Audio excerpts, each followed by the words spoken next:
Good morning to you all. Today I wish to discuss the central government leave rule second part, which will be after first part. Please go through the first part and then come to the second part. It is point number 18, absence after the expiry of leave. First one is unless the authority competent to grant leave extends the leave, a government servant who remain absent after the end of leave is entitled to no leave salary for a period of such absence, and that period shall be debited against his leave account as though it were half pay leave to the extent such leave is due, the period in the excess of such leave due being treated as extraordinary leave. Second is willful absence from duty after the expiry of leave renders a government servant liable to a disciplinary action. Chapter 4, kinds of leave due and admissible. The earned leave to a government servant serving in the department other than vacation department. First one is the leave account of every government servant other than the military officers who is serving in a department other than a vacation department shall be credited with earned leave in advance in two installments of 15 days each on first day of January and first day of July every calendar year.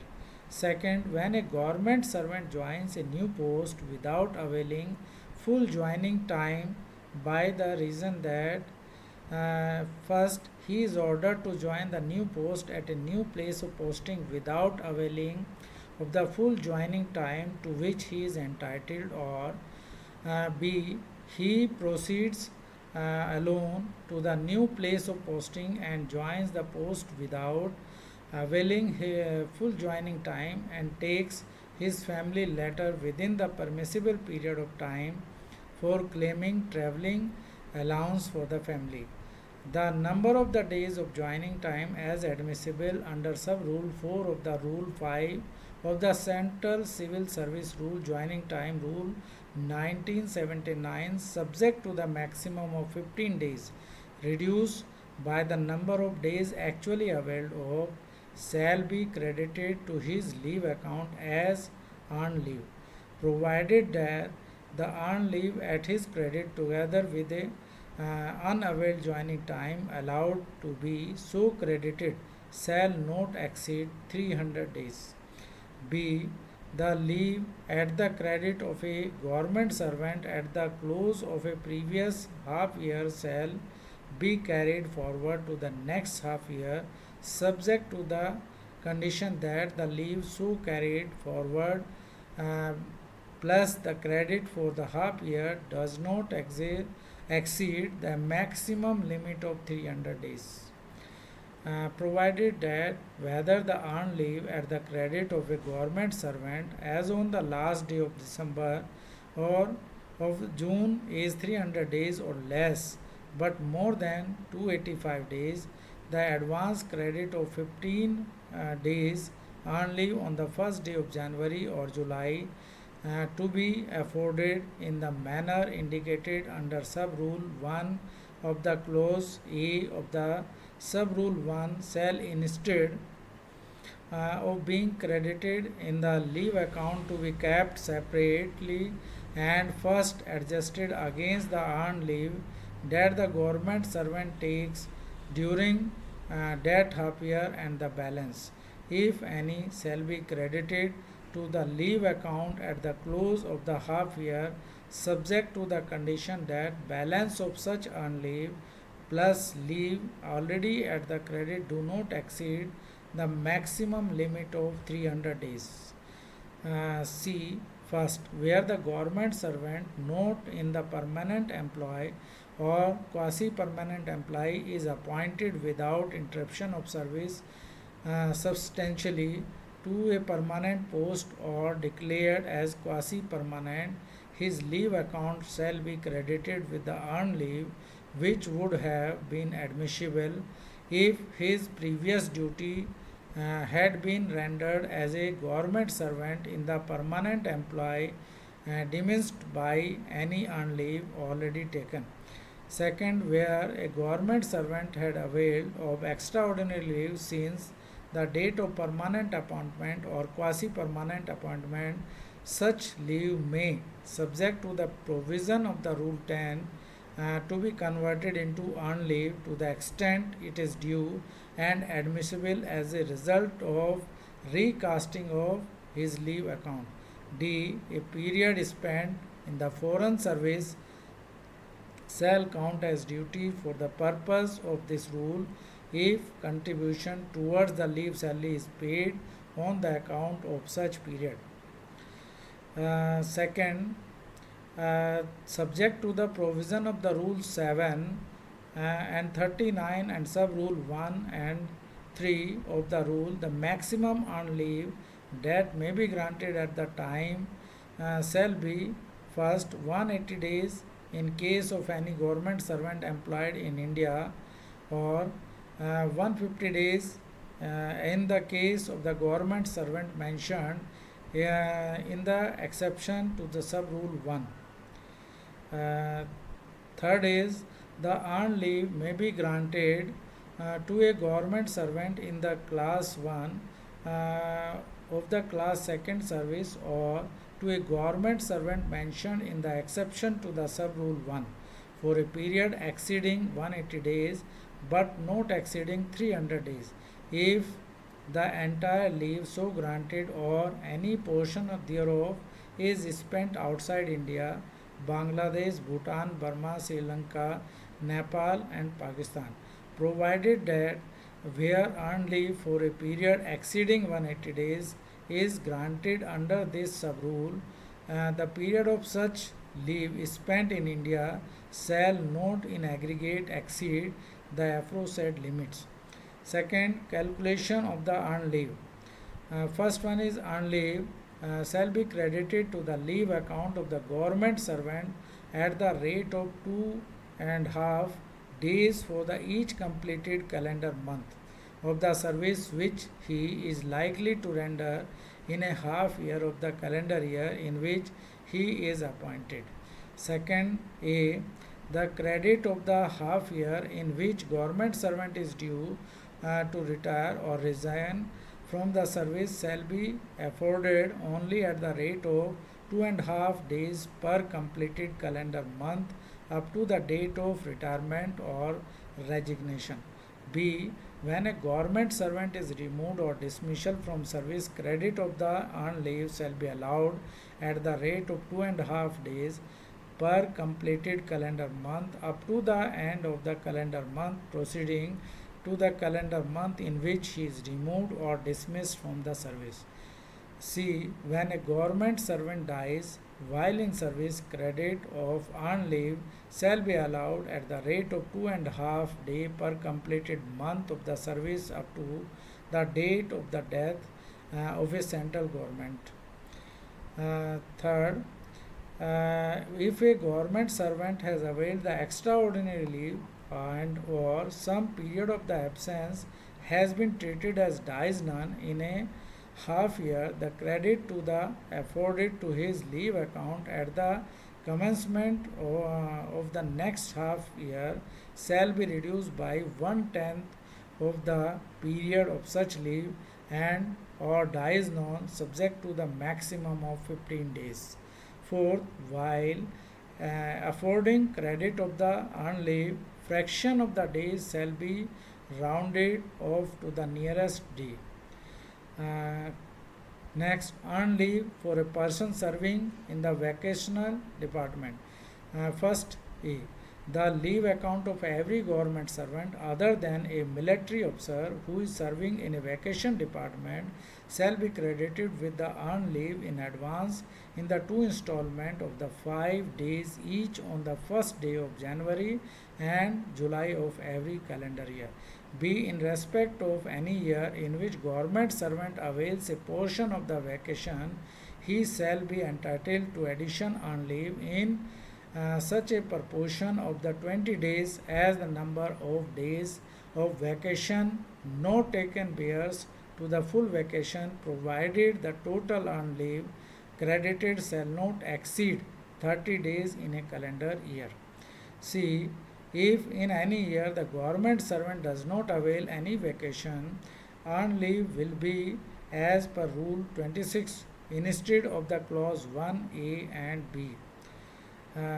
Next is C. Vacation may be taken in combination with or in continuation of any kind of leave under these rules, provided that the total duration of vacation and earned leave taken in conjunction, whether the earned leave is taken in combination with or in continuation of the other leave or not, shall not exceed the amount of earned leave due and admissible to the government at the time under the Rule 26.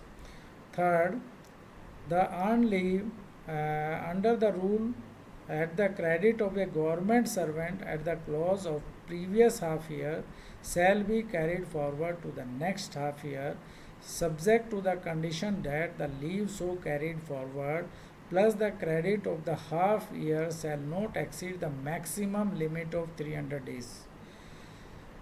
Second is half pay leave. The half pay leave account of every government servant other than the military officers and a government servant serving in the vacation department shall be credited with the half pay leave in advance in the two installment of 10 days each on the first day of January and first day of July of every calendar year. Second A.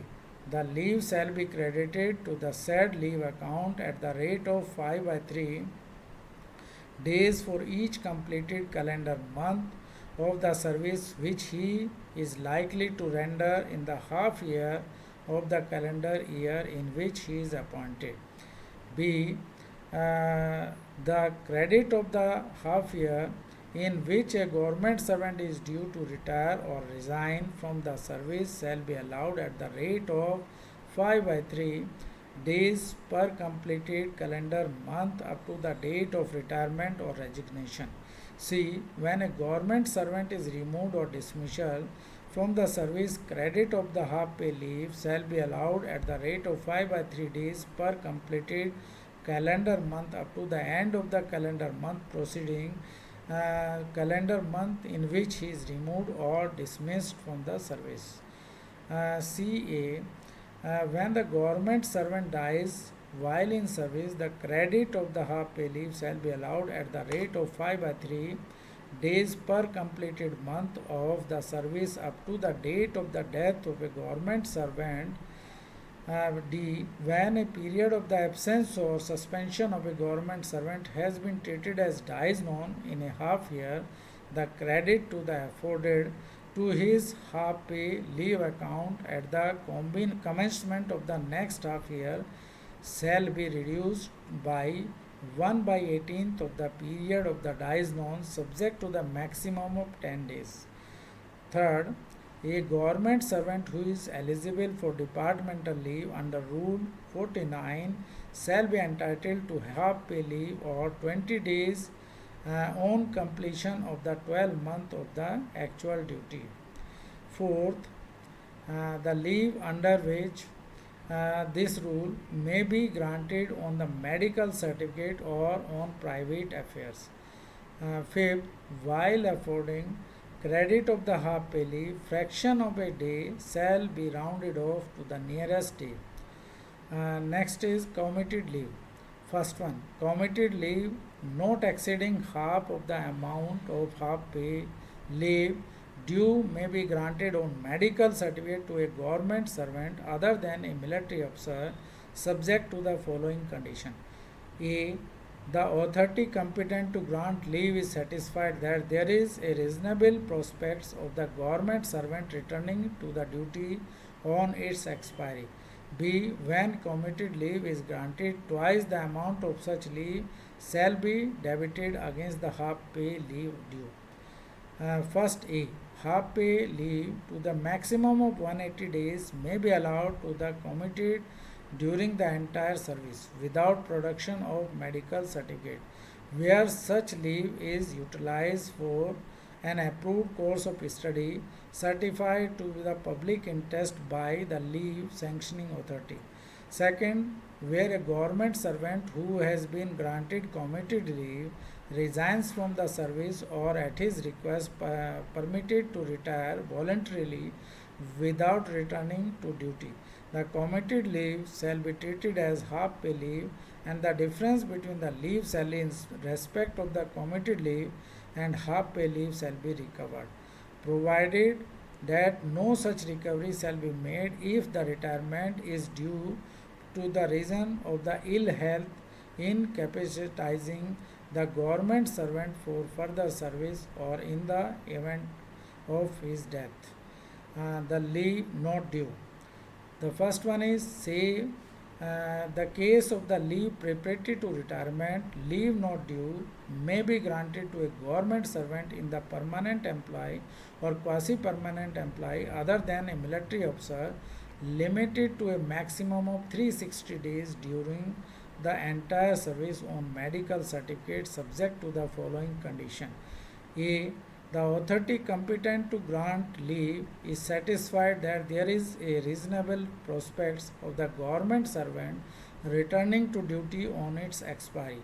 B. Leave not due shall be limited to the half pay leave he is likely to earn thereafter. C. Leave not due shall be debited against the half pay leave account of the government servant may earn subsequently. First A. Leave not due may be granted to such a temporary government servant who is suffering from TB, leproscopy, cancer, or mental illness for a period not exceeding 360 days during entire service, subject to the fulfillment of the condition in clause A to C of the sub rule 1 and subject to the following condition, namely: first, the government servant has put to a minimum of 1 year service. Second, that the post from which the government servant proceeds on the leave is likely to last till return of the duty. And third, that the request for the grant of such leave is supported by a medical certificate as of in the class C and D of the sub rule 2 of the rule 32. Second A, where a government servant who has been granted leave not due resigns from the service or at his request permitted to the retire voluntarily without returning to duty, the leave not due shall be cancelled and his resignation or retirement taking effect from the date on which such leave had commenced, and the leave salary shall be recovered. B.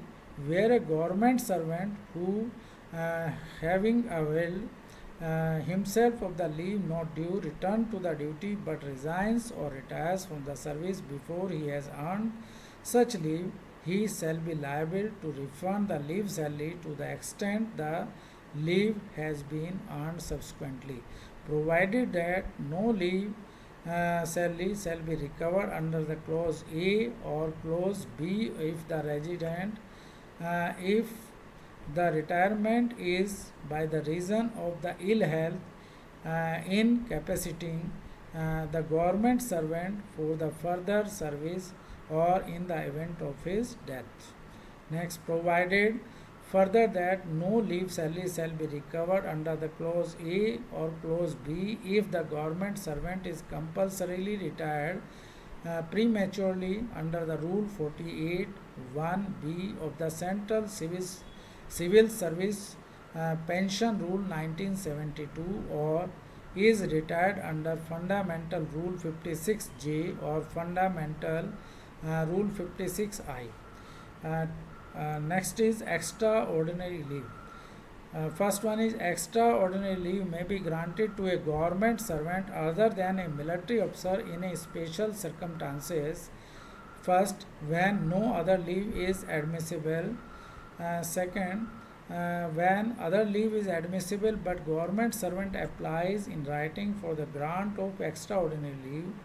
Second, unless the President, in the view of the exceptional circumstances of the case, otherwise determines no government servant who is not in permanent employee or quasi-permanent employee shall be granted extraordinary leave on any one occasion in the excess of the following limits: A 3 month, B 6 month where government servant has completed 1 year of continuous service on the date of expiry of the leave of any kind due and admissible under these rules, including 3 month extraordinary leave under the clause A, and his request for such leave is supported by a medical certificate as required by these rules. C 18 month where the government servant who has completed 1 year of the continuous service is undergoing treatment for first uh, pulmonary tuberculosis or pleurisy of the tubercular origin in the recognized uh, centurion. First, a TB of any other part of the body by a qualified TB specialist or a civil surgeon or staff surgeon, or third, the leprosy in a recognized leprosy institution or by a civil surgeon or staff surgeon or a specialist in leprosy hospital recognized as such by the state administrative medical officer concerned. Fourth, cancer or for mental illness in an institution recognized for the treatment of such disease. E. The 24-month where the leave is required for the purpose of prosecuting studies certified to be in the public interest provided the government servant concerned has completed 3 years continuous service on the date of expiry of the leave of the kind due and admissible under these rules, including 3 month extraordinary leave under clause A. Third, A, where a central government is granted extraordinary leave in relaxation to the provision contained in clause E of the sub rule 2, shall be required to execute a bond in the form 6 undertaking to refund to the government the actual amount of the expenditure incurred by the government during such leave plus that incurred by other agency with the interest thereon in the event of his not returning to duty on the expiry of such leave or quitting the service before a period of 3 years after return of the duty. B. The bond shall be supported by the sureties from the two permanent government servants having a status comparable to or higher than that of the government servant. Fourth, government servant belonging to scheduled caste or scheduled tribe may be, for the purpose of attaining the pre-examination training course at the centers notified by the government from time to time, be granted extraordinary leave by the head of the department in relaxation to the provision of the sub rule 2. Fifth, the two spells of the extraordinary leave, if intervened by another kind of leave, shall be treated as one continuous spell of extraordinary leave for the purpose of sub rule 2. 6. The authority competent to grant leave may commute respectively period of the absence without leave into extraordinary leave. 25. Leave of the probationers, a person on probation or and an apprentice. First, A. The probationer can be entitled to the leave under these rules if he had held his post substantially otherwise than on probation. Second, B. If for any reason it is proposed to terminate the service of a probationer, any leave which may be granted to him shall not extend. Uh, First, beyond the date on which probationary period as already sanctioned or extended expires, or second, beyond any earlier date on which his service are terminated by the orders of an authority competent to appoint him. Second, a person appointed to the post on probation shall be entitled to leave under these rules as temporary or a permanent government servant according to his appointment is against a temporary or a permanent post, provided that where such person already holds a lien on the permanent post before such appointment, he shall be entitled to leave under these rules as a permanent government servant. Third, an apprentice shall be entitled to leave on medical certificate on leave salary equivalent to half pay for a period not exceeding 1 month in any year of the apprenticeship. B. Extraordinary leave under Rule 32. Next, leave preparatory to retirement. First, a government servant may be permitted by the authority competent to grant leave to take leave preparatory to retirement to the extent of earned leave due not exceeding 300 days together with a half pay leave due subject to the condition that no such leave extends up and includes the date of retirement. Next is second A.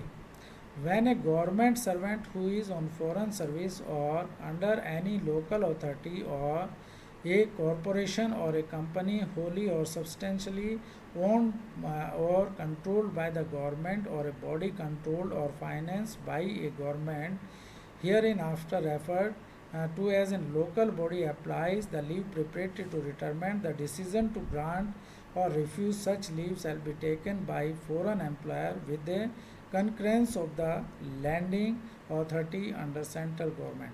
B. The government servant on the foreign service shall be allowed to encash earned leave at his credit on the date of retirement in a manner provided in the sub-rule 2 of the Rule 39.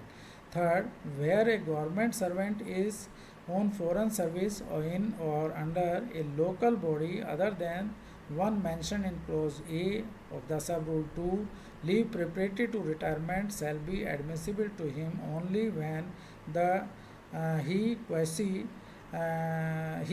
the duty under the foreign employer. Provided that where the government servant continues in the service under such foreign employer, the government servant shall not be eligible for the grant of cash payment in lieu of the leave rule 39.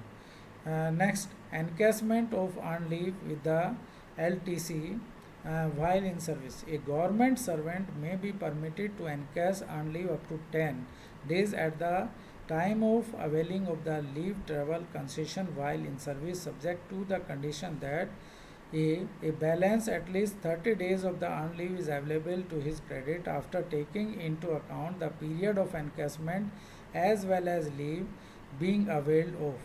B. A total leave so encashed during the entire career does not exceed 60 days in an aggregate. Next, second, the cash equivalent to the encashment of the leave under sub-rule 1 shall be calculated in the following manner. The cash equivalent, the pay admissible on the date of availing of the leave travel concession plus dearness allowance admissible on that date, divided by 30 into number of the EL subject to maximum 10 days at the time. Third, no house rent allowance shall be included in the cash equivalent calculated under sub-rule 2. Fourth, the period of the earned leave and cash shall not be deducted from the quantum of the leave can normally be encashed by the government servant under Rule 6, 9, 39A, 39B, 39C, 39D. Fifth, if the government servant fails to avail the leave travel concession within the time period prescribed under the Central Civil Service Rule, Leave Travel Concession Rule 1982, then he shall be required to refund the entire amount of the leave so encashed along with the interest at the rate of 2% above the rate of interest followed by the government as applicable to provident fund balance, and shall also be entitled for the credit back of the leave so debited for the leave encashment. Next, leave oblique cash payment in lieu of the leave beyond the date of retirement, compulsory retirement, or quitting of the service. First, no leave shall be granted to a government servant beyond a. The date of his retirement, b. The date of his final cessation of duties, c. The date on which he retires by giving notice to the government, or he retired by the government by giving him the notice or pay and allowances in lieu of such notice in accordance with the terms and condition of his service, or d. The date of his resignation from the service. I have discussed the leave rule in the second part of the central government leave rule. Please go through the gazettes and to verify the details of the leave if there is any confusion in this. Please go through the leave rule if you find it easy, and if you find it interesting, please subscribe my channel and send this video to others. Thank you all.